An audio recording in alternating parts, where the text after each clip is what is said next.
Здравейте от мен, Мирослав Недев. Аз съм икономист и автор на книгата "Инвестирането в акции и игра на хипотези". Днешното видео е насочено към изясняване същността на техническият и фундаменталният анализ.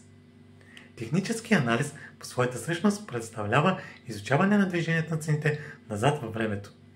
За целта обикновено се използват някои графични конфигурации и статистико-математически индикатори. Изследователите на тези движения са забелязали някои често повтарящи се модели на поведение, наречени patterns, чрез които може да се осъществи прогнозиране на бъдещите цени. Ето защо голяма част от инвеститорите използват технически анализ за спекулации и извличане на печалби. И докато технически анализ се фокусира върху движението на цените, то фундаменталният анализ се фокусира върху причините за това движение. Чрез него се изучават факторите, влияещи на нарастването и спадът в цените. Най-честите ползватели на фундаменталния анализ са тъй наречените инвеститори в стойност.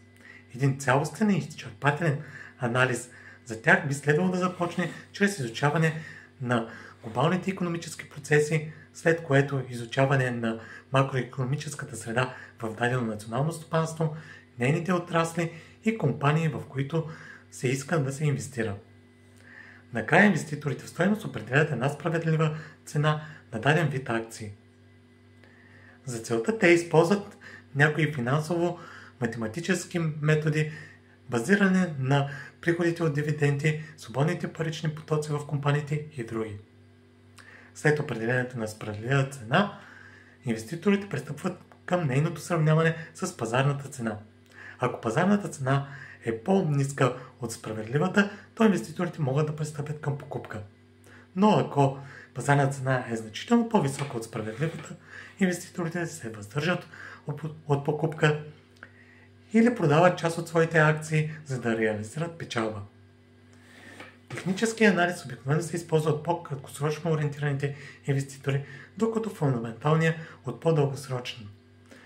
Но практиката е показала, че съвместното използване на двата вида анализ увеличава шансовете за печалба. Това беше всичко за днес. Ако желаете да научите повече по темата, прочетете глава 6 от моята книга. Благодаря ви за вниманието.